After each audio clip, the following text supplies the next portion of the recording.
memasuki tahun yang ke-11 Hijrah. Artinya Nabi berada di Madinah tahun yang ke-11. 11 tahun dan Nabi di Madinah. Jadi di awal-awal tahun ke-11 Nabi masih seperti biasa melalui hari-hari, yaitu pada bulan Muharram, bulan Safar, itu seperti biasa, tidak apa-apa. Jadi masuk bulan tahun yang ke-11, bulan Muharram, bulan Safar, Nabi melalui waktu itu seperti biasa, tidak apa-apa. Namun pada akhirnya ketika hari Rabu terakhir bulan Safar, jadi Rabu terakhir bulan Safar, Nabi pun mulai sakit, mulai demam panas, mulai sakit kepala. Jadi penyakit Nabi itu demam, sakit kepala. Nah, ketika Nabi mulai sakit-sakitan, hari ke hari berparah sakitnya. Jadi tidak ada berhenti. Di hari ke hari bertambah. Terakhir ketika Nabi sholat maghrib, Nabi mengimami sholat maghrib, dan isya-nya Nabi tak bisa lagi jadi imam. Memang sakit Nabi tambah berparah. Jadi ketika sakit parah itu masih sempat lagi jadi imam sholat maghrib. Pas isya Nabi tak bisa lagi menjadi imam sholat isya. Maka Nabi pun menyuruh para sahabat agar supaya Abu Bakar Siddiq yang menggantikan Nabi menjadi imam. Jadi sebenarnya Abu Bakar Siddiq itu ditunjuk oleh Nabi menjadi imam, padahal Nabi masih hidup. Itu sebenarnya isyarat, petunjuk. Kalau seandainya Nabi nanti meninggal dunia, maka yang menjadi khalifah pengganti dari Nabi itu Abu Bakar Siddiq. Maka ketika itu Abu Bakar Siddiq mengganti Nabi selama Nabi sakit menjadi imam, itu sampai 17 waktu. Jadi 17 kali waktu sholat Abu Bakar Siddiq mengganti Nabi menjadi imam. Pas di akhir-akhir malam terakhir atau subuh terakhir, malam terakhir, ketika itu Nabi sempat membuka tirai dari kamar Aisyah. Itu menjenguk dan melihat ke masjid, karena rumah Nabi itu dekat awan masjid. Jadi ketika itu Nabi melihat dari tirai, para sahabat sholat, Abu Bakar jadi imam. Tersenyum Nabi, puas sebenarnya. Artinya ketika Nabi meninggal dunia, ada pengganti Nabi, pengganti sebagai khalifah, bukan sebagai nabinya, sebagai khalifah. Jadi Abu Bakar Siddiq selama 17 kali waktu sholat, Abu Bakar Siddiq mengganti Nabi. Kemudian juga di akhir-akhir Nabi sakit, di akhir khutbah, Nabi masih bisa berkhutbah, itu Nabi sering memuji-muji Abu Bakar Siddiq. Yang dipujinya Abu Bakar Siddiq. Jadi pujian-pujian Nabi kepada Abu Bakar Siddiq itu juga sebenarnya isyarat bahwa kelak Abu Bakar Siddiq akan menjadi khalifah setelah Nabi. Cuman hanya sebagian kecil para sahabat yang bisa memahami dari kata-kata Nabi itu. Jadi di antaranya di akhir khutbah Nabi pernah memuji Abu Bakar Siddiq. Diawali oleh Nabi bersabda, Inna abdan khayyarahu Allahu baina ayyutiyahu zahratan dunya wa baina ma'indah fakhtara ma'indah. Di akhir khutbah Nabi ada menyebut, ujar Nabi, sesungguhnya ada seorang hamba yang ketika itu oleh Allah disuruh memilih si hamba tersebut. Apakah ia mengambil gemerlapan dunia atau ia memilih pahala keridhaan di sisi Allah? Rupanya si hamba itu lebih memilih apa yang ada di sisi Allah dibanding gemerlapan dunia. Ketika Nabi menyampaikan itu, Abu Bakar di bawah menangis. Kenapa? Karena Abu Bakar itu orang yang paling paham dengan keadaan Nabi. Kayak pada paham lagi ikat anak, lagi Nabi belum diutus jadi Nabi sudah berteman akrab dengan Abu Bakar.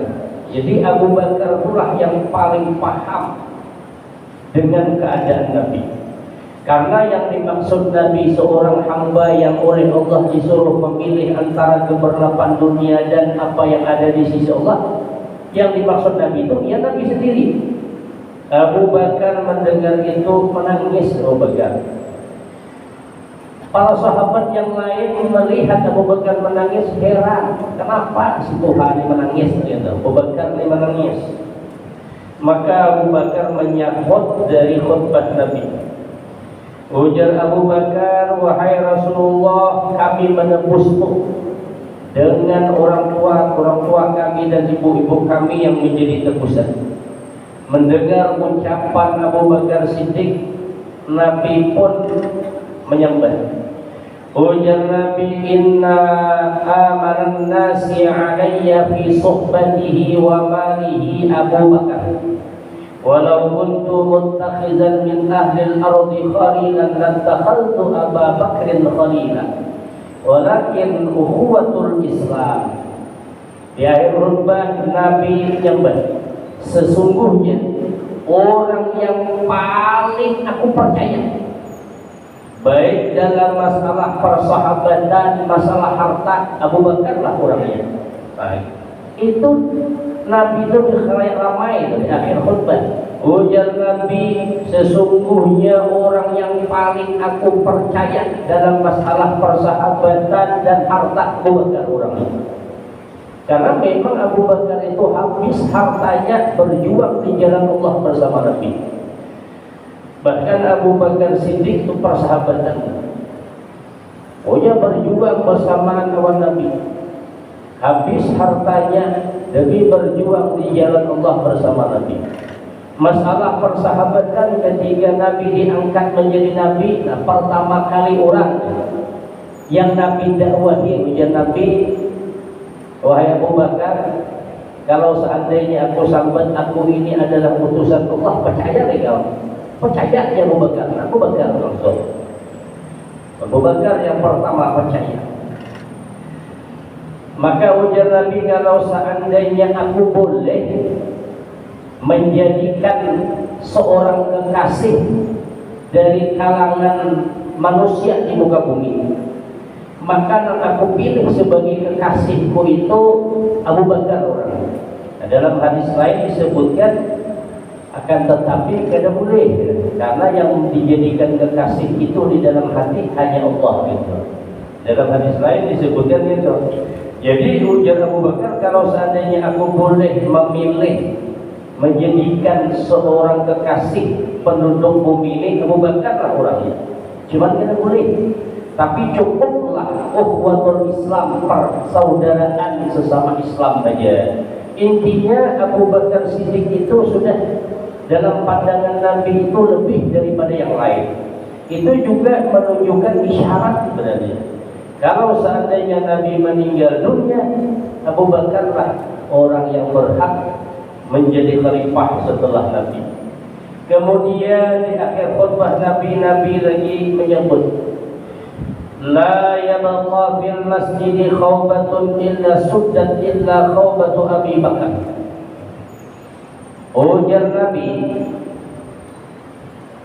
tidak ada satu pintu yang mengarah ke masjid kecuali semuanya ditutup kecuali pintunya Abu Bakar. Artinya zaman dahulu Masjid Nabawi itu di samping-samping rumah para sahabat. Para sahabat itu langsung keluar rumah itu langsung masuk ke masjid.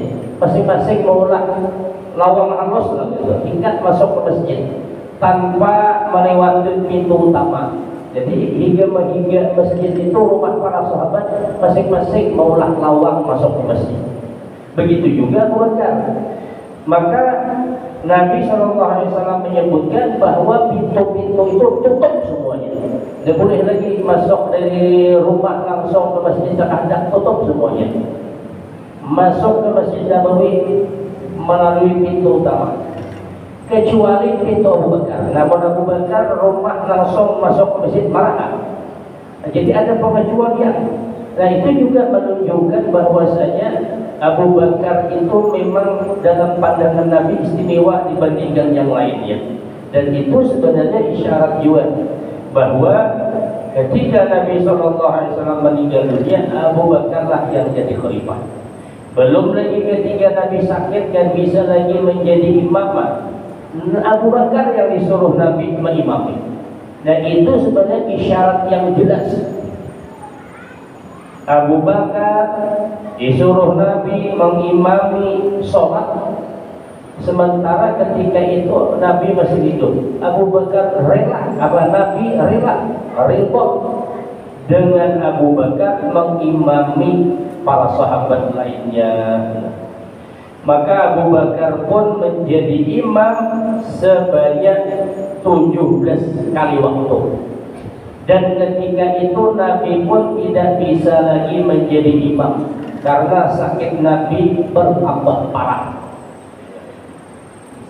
Wa azinna lahu sallallahu alaihi wasallam nisa'uhu ayyumarrata fi baiti Aisyah.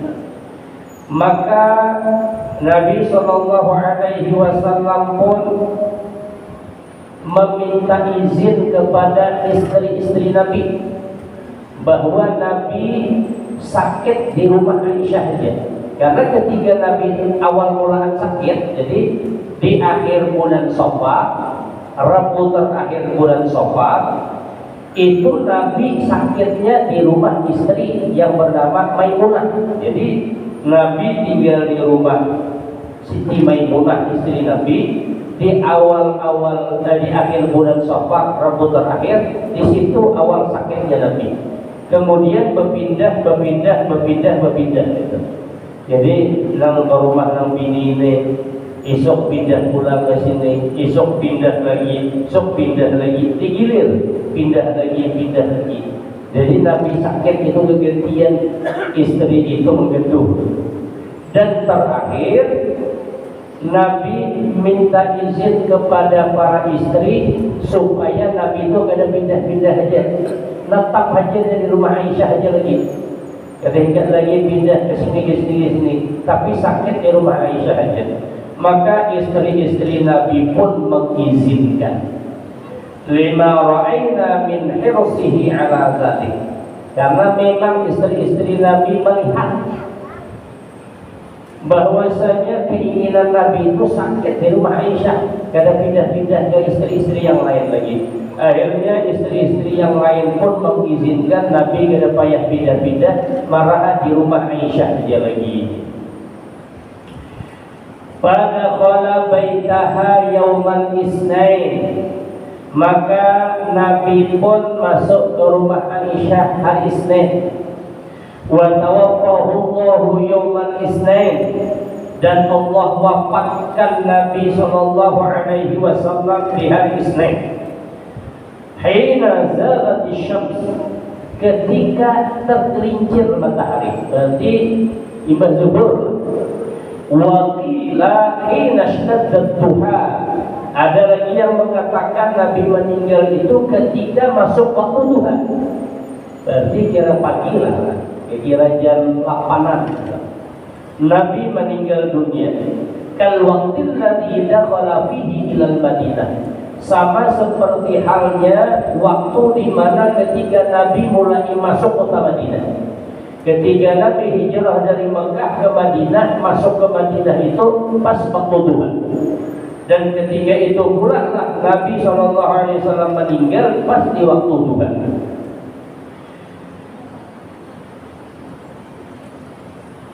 Kal waqtil ladzi dakhala fihi ilal Madinati fi hijratihi, Jadi sama ada yang mengatakan Nabi meninggal dunia itu di waktu duha, sama seperti waktu ketika Nabi masuk ke Madinah, ketika Nabi hijrah ke Madinah. Wa ra'suhu syarifu baina fammi Aisyah wa sadriha. Dan Nabi SAW meninggal ketika itu kepala Nabi yang mulia itu pas di antara mulut dan dada Aisyah. Berarti di pangku Aisyah ini lah. Kepala Nabi ini lah. Antara mulut dan dada. Berarti pangku ini lah. Awan Aisyah. Jadi Nabi meninggal di pangkuan sang istri. Jadi kepalanya Nabi itu pas antara mulut dan dada Aisyah. Berarti di dada. Pangku. Nabi meninggal dunia. Wa kana dzalika al-yawm ats-tsani 'asyara min Rabiul Awwal sanata 11 min al-hijrah. Dan Nabi meninggal tepatnya ketika itu di hari yang ke-12 dari bulan Rabiul Awwal tahun 11 Hijrah. Jadi Nabi meninggal tanggal 12 Rabiul Awwal hari Isnin tahun 11 Hijrah. Berarti sama awal lahir. Lahir tanggal 12 Rabiul Awal hari Isnin tahun Hijrah, meninggal hari Isnin juga Rabiul Awal juga 12 Rabiul Awal, lahir sebelum terbit fajar, berarti meninggal waktu duha naik matahari. Itu dalam satu pendapat. Wasahihu annahu sallallahu alaihi wasallam makasa baqiyata yaumil isnain wa yaumil thulatha bikamalik. Dan menurut pendapat yang sahih bahwasanya jenazah Nabi sallallahu alaihi wasallam itu ketika meninggal hari Isnin masih berada di rumah sampai hari Selasa, malam Selasa, siang Selasa sampai malam Rabu. Wa dufina lailatan arbi'a. Jadi dimakamkan malam Rabu. Jadi meninggal pagi Senin, seharianan Senin sampai malam Selasa, seharianan Selasa, malam Rabu Nabi dikuburkan. Berarti itu 2 hari ya? 2 hari 2 malam lebih itu Nabi. Wa sababu zalika takhir ishtighaluhum bi bai'ati Abi Bakr. Nah, lalu apa sebabnya Nabi itu mati lambat dikubur? Kalau biasanya kita akan meninggal dunia agak terlambat yang menguburkan sampai seharianan para 2 hari. Oh, ahli waris belum datang di luar kota kata. Nah, Nabi sebab Nabi itu terlambat dikuburkan karena ketika itu para sahabat sibuk membaiat Abu Bakar. Jadi membaiat Abu Bakar Siddiq jadi khalifah. Jadi sebelum pembaiatan itu tuh sebenarnya banyak cerita. Pas ketika Nabi SAW meninggal, itu Madinah itu tuh suram langsung. Bapak Nabi SAW meninggal langsung senyap, menangisan orang. Dan ketika itu orang-orang Madinah, orang-orang Ansar, ketika mengetahui Nabi itu meninggal dunia, orang-orang Ansar berkumpul di balai pertemuan di Bani Sa'idah. Jadi ada balai perkumpulan, mereka kumpul di sana. Artinya mereka kumpul itu hendak menjadikan salah seorang di antara mereka itu sebagai khalifah pengganti Nabi. Ini orang-orang Ansar. Namun sebelum itu ketika Nabi meninggal dunia, ada yang nyambat. Nabi meninggal dunia, menangis semuanya. Saya dengar Sayyidina Umar beramuk. Jadi lain lagi Sayyidina Umar. Nabi meninggal dunia berebut diri sampai bersumpah, oh ya, siapa yang nyambat Nabi meninggal sembelih, itulah bahasa kita. Tapi dalam kitab itu disebutnya kupotong kaki dan tangannya. Pokoknya siapa yang nyambat Nabi meninggal kutimpas, nah, itulah itu Sayyidina Umar. Artinya kenapa Sayyidina Umar itu saking misalnya ada hendak berpisah awal Nabi. Akhirnya para sahabat itu diam-diam gitu.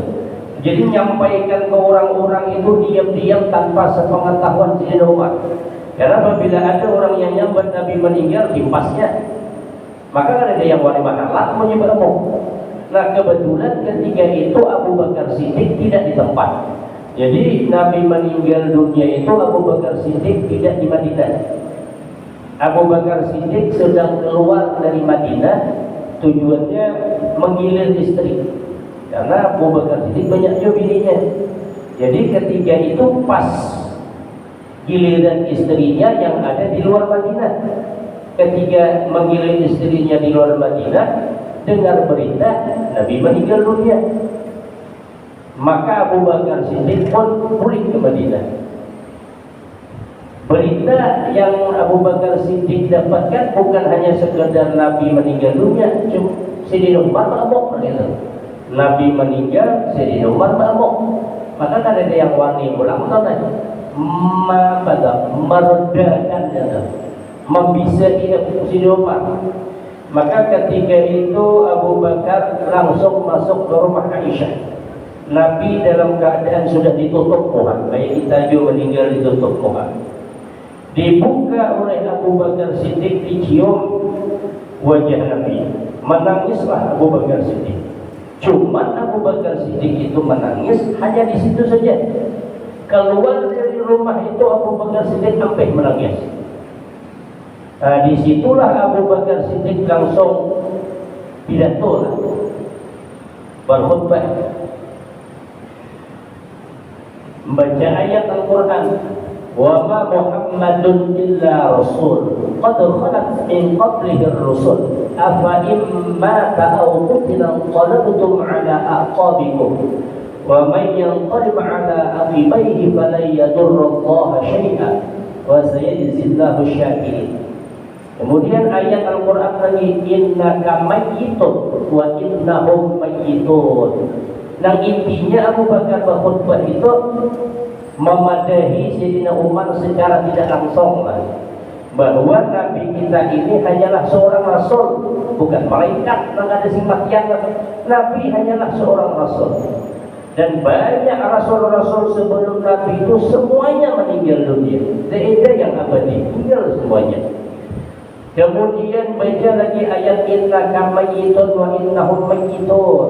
Ujar Allah dalam Al-Quran, sesungguhnya engkau hai Muhammad, kau akan meninggal. Begitu pula sahabat-sahabat itu pecangan meninggal juga. Jadi mendengar ayat Al-Quran yang dibaca Abu Bakar Siddiq itu hanya sadar Sayyidina Umar bahwa Nabi memang meninggal dunia. Sebelum Abu Bakar Siddiq berkhutbah, berpidato, pokoknya ada yang nyambat timpasnya. Ujar Sayyidina Umar, Nabi kita tuh tulak setumat sama seperti halnya Nabi Musa meninggalkan kaumnya selama 40 hari. Setelah 40 hari boleh kayak ulang.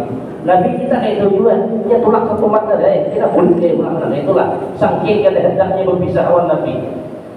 Tapi ketika mendengar bacaan Al-Quran yang dibacakan oleh Abu Bakar Siddiq, hanya sadar tak duduk di situ Sayyidina Umar. Nah, imbah itu orang-orang Ansar, orang-orang Madinah itu berkumpul di satu badai pertemuan Bani Sa'idah namanya. Mereka hendak membaiat orang yang dianggap mereka akan menjadi khalifah setelah Nabi, yaitu Sa'ad. Nah, ketika orang-orang Madinah sudah berkumpul, ada sahabat yang menyampaikan ke Abu Bakar, Sayyidina Umar dan sahabat yang lain. Orang Ansar sibuk karena cari pengganti, artinya khalifah setelah Nabi. Sementara Abu Bakar Siddiq, Sidina Umar, Abu Ubadah dan lain-lainnya itu orang Muhajirin, orang Mekah. Ketika mereka sibuk hendak membaiat, maka Abu Bakar Siddiq dan para sahabat lain datang ke balai itu menemui orang-orang Ansar. Abu Bakar Siddiq sempat saling beradu argumen lah antara orang Madinah dan orang Mekah, orang Ansar, orang Muhajirin. Siapa sebenarnya yang layak menjadi khalifah setelah Nabi meninggal dunia? Maka pada akhirnya kada putus ujar orang-orang Ansar, orang Madinah, minna amirun wa minkum amir. Kalau bahasa kitanya, dari kami orang Madinah ada pemimpin, kalian orang Mekah, orang Muhajirin ada pemimpin, berarti dua pemimpin. Kalau ibarat kita dalam satu negeri dua presidennya. Maka ujar Abu Bakar, kenapa mau gitu? Kenapa mau dua? Pasti satu. Nah, yang nyaman itu orang Mekah jadi pemimpin, nahnul umara wa antum wuzara. Nah, orang Mekah jadi pemimpin, kalian jadi pejabat bawahnya. Kalau ibaratnya orang Mekah jadi presiden, yang wakilnya orang Madinah, itu intinya di bawah. Kenapa? Karena ujar Abu Bakar Siddiq, orang-orang Mekah, suku-suku Arab yang ada di Mekah itu cuma tunduk dengan orang Quraisy. Sementara orang Mekah, orang Quraisy. Adapun orang Madinah itu kabilah Aus, kabilah Khazraj, orang Arab juga. Jadi orang Arab itu punya suku sama kayak kita, cuma kita ada paling banyak suku. Di Arab juga banyak suku, cuma di antara suku-suku di Arab yang paling disegani, yang paling ditakuti tunduk suku-suku lain itu dengan suku Quraisy. Maka ujar Abu Bakar Siddiq, yang layak jadi khalifah setelah Nabi ini orang Quraisy. Nah, kalau macam itu ujar Abu Bakar Siddiq, aku senang. Salah seorang di antara dua orang Quraisy yang akan menjadi khalifah. Ini orangnya deh.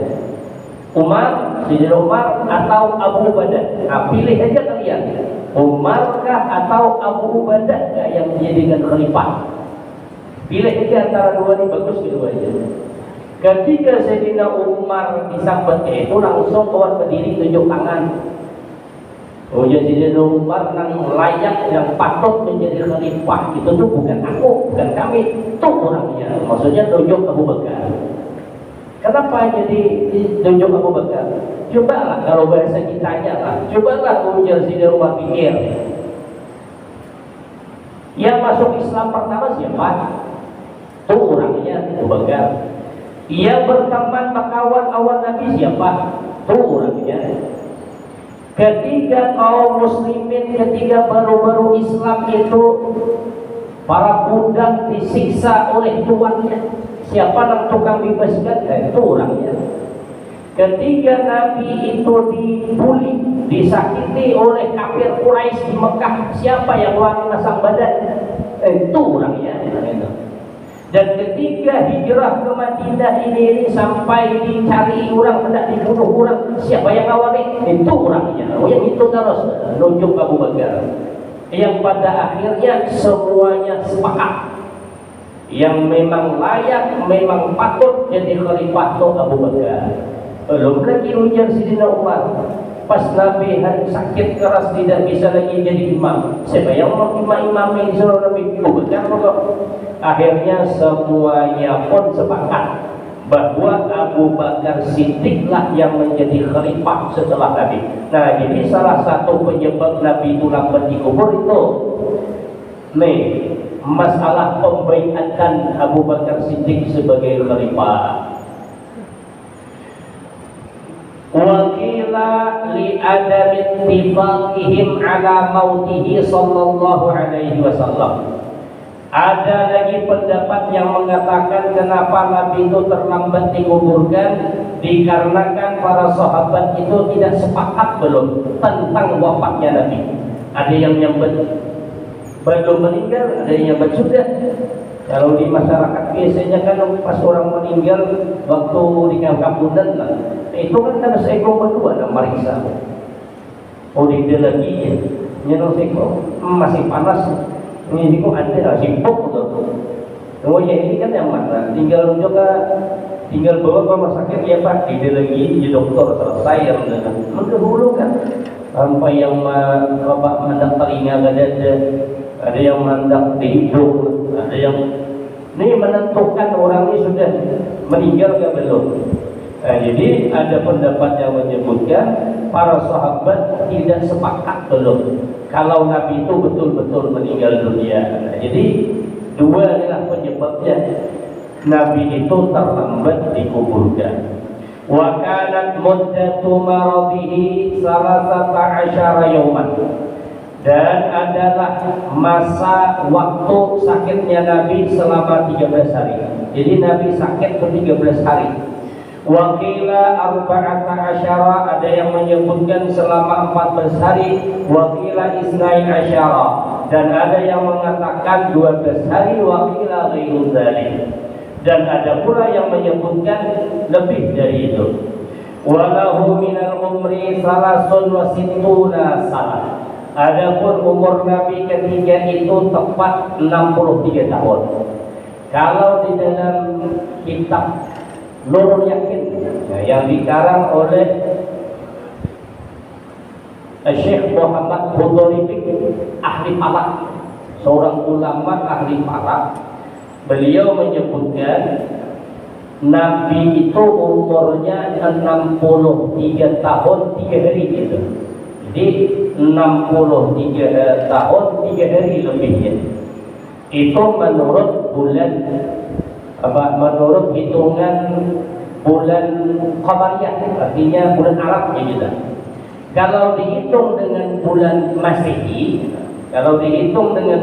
Masehi, Nabi itu berumur 61 tahun 84 hari. Berarti sekitar 61 tahun 2 bulan 24 hari gitu. Jadi kalau hitungan bulan Syamsiah, bulan nasional, umur Nabi 61 tahun 84 hari. Kemudian kalau menurut Syekh Hudhaifi, Nabi itu meninggal tanggal 13, bukan 12 ya. Tanggal 13 Rabiul Awal, berbaju sehari. Artinya tanggal lahir tanggal 12, meninggal tanggal 13. Tapi harinya sama, bulannya sama. Cuma tanggal aja terselisih sehari. Itu menurut Syekh Muhammad Hudhaifi. Kemudian kalau dilihat dari bulan nasional, Nabi itu meninggal tanggal 8 Juni tahun 633 Masehi. Jadi 8 Juni 633 Masehi. Itu menurut Syekh Muhammad Hudhaifi, seorang ulama ahli falak. Wa wasalahu Aliun wal Fadl bin Abbas wa Usamah bin Zaid yunawilul ma. Nabi SAW dimandikan Sayyidina Ali yang tukang mandihi, Fadl bin Abbas mandihi, adapun Usamah bin Zaid itu membawakan air. Insyaallah dalam pertemuan selanjutnya kita lanjutkan. Mudah-mudahan ada manfaatnya. Insyaallah di waktu berikutnya kita lanjutkan. Demikian, mudah-mudahan ada manfaatnya. Allah hadiniyah wa likuliyah insyaallah ila hadratin Nabi al-Fatihah.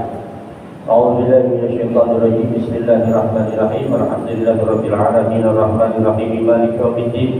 Iyyaka na'budu wa iyyaka nasta'in ihdinas siratal mustaqim siratal ladzina an'amta 'alaihim ghairil maghdubi 'alaihim waladdallin. Amin.